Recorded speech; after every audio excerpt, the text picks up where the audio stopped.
Hello friends, welcome to मेक रोहर। और आज का हमारा जो टॉपिक है वो है कार्बन डाइऑक्साइड मोल्डिंग। तो चलो देखते हैं। Carbon dioxide moulding is one of the sand casting process. तो ये कन्वेंशनल सैंड कास्टिंग से डिफरेंट कैसे है ये हम देखते हैं। तो बाकी का जो अरेंजमेंट है वो तो सेम ही है, सिर्फ यहाँ पर आपको सैंड और सोडियम सिलिकेट का जो मिक्सचर है यही सब डिफरेंट दिख रहा होगा। तो इस कास्टिंग में सैंड और सोडियम सिलिकेट का मिक्सचर लिया जाता है और जो सोडियम सिलिकेट है ये 3 to 5% लिक्विड लिया जाता है। और ये जो सोडियम सिलिकेट है ये एज ए बाइंडर काम करता है। और दूसरा जो डिफरेंस दिख रहा होगा वो है यहाँ पर जो ये वेंट होल प्रोवाइड किए गए हैं, यहाँ से हम CO2 गैस पास करते हैं और जो प्रेशर होता है वो 1.45 kgf पर सेंटीमीटर स्क्वायर, और वो सिर्फ 15 और 30 सेकेंड की रेंज में ही पास करते हैं। उसकी वजह से जो रिएक्शन होता है उससे ये जो मोल्ड है इसको हार्डनेबिलिटी मिलती है। तो वो जो रिएक्शन है वो हम देखते हैं। जब हम ये सैंड और सोडियम सिलिकेट का जो मिक्सचर है इसमें हम CO2 गैस पास करते हैं 15 to 13 सेकेंड के लिए, तो उसकी वजह से यहाँ पर सोडियम कार्बोनेट तैयार होता है और सिलिका जेल भी प्रोड्यूस होता है। जो सिलिका जेल प्रोड्यूस होता है यहाँ पे वो एज अ बाइंडर यहाँ पर काम करता है और ये मोल्ड को बहुत अच्छे से बाइंड करता है। उससे मोल्ड की जो हार्डनेबिलिटी है वो बहुत इंक्रीज होती है और इसी वजह से इस मोल्डिंग प्रोसेस को कार्बन डाइऑक्साइड मोल्डिंग प्रोसेस कहा जाता है। तो ये बहुत सिंपल प्रोसेस है। हमने रिएक्शन तो देख लिया कि सिलिका जेल कैसे प्रोड्यूस होता है। अब हम कुछ एक्स्ट्रा पॉइंट देखते हैं। यहाँ पर जो सैंड यूज़ होती है वो ड्राई सैंड यूज़ होती है इस मोल्डिंग में, और जो एडिटिव्स यूज़ होता है वो है coal powder, wood floor.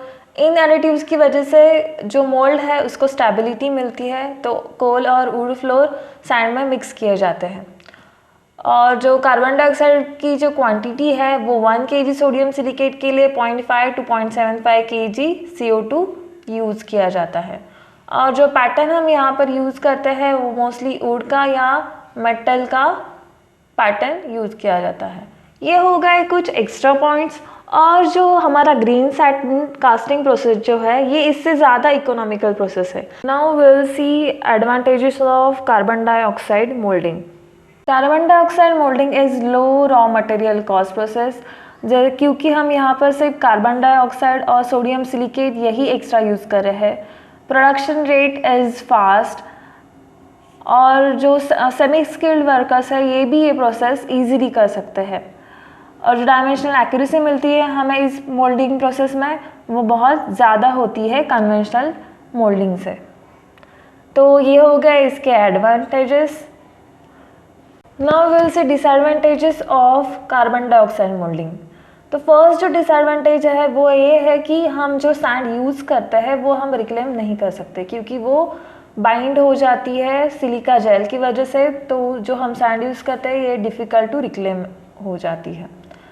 Poor कोलैप्सिबिलिटी of mould, binder की वजह से जो मोल्ड है वो बहुत हार्ड हो जाता है, तो कोलैप्सिबिलिटी की प्रॉपर्टी जो है वो बहुत कम हो जाती है।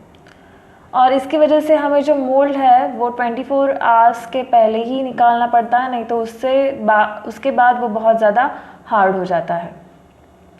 तो पॉसिबिलिटी ऑफ मॉइस्चर कंटेंट भी बहुत ज़्यादा होता है इस कास्टिंग में। और ये जो प्रोसेस है ये less suitable for non ferrous materials, तो फेरस मटेरियल्स के लिए ही ये प्रोसीजर हम यूज़ कर सकते हैं। तो ये हो गया इसके डिसएडवांटेजेस।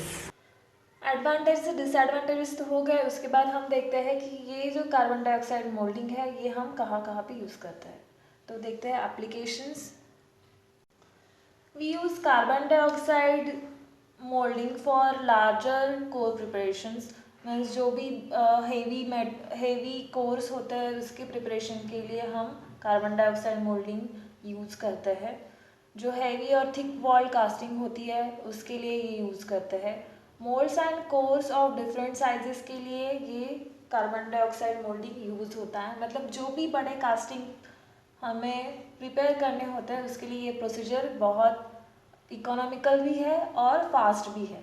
तो जहाँ पर हमें फास्ट प्रोसेस चाहिए वहाँ पर कार्बन डाइऑक्साइड मोल्डिंग का एप्लीकेशन है। Is all about carbon dioxide molding process. Please do share, like and subscribe our channel. Thank you.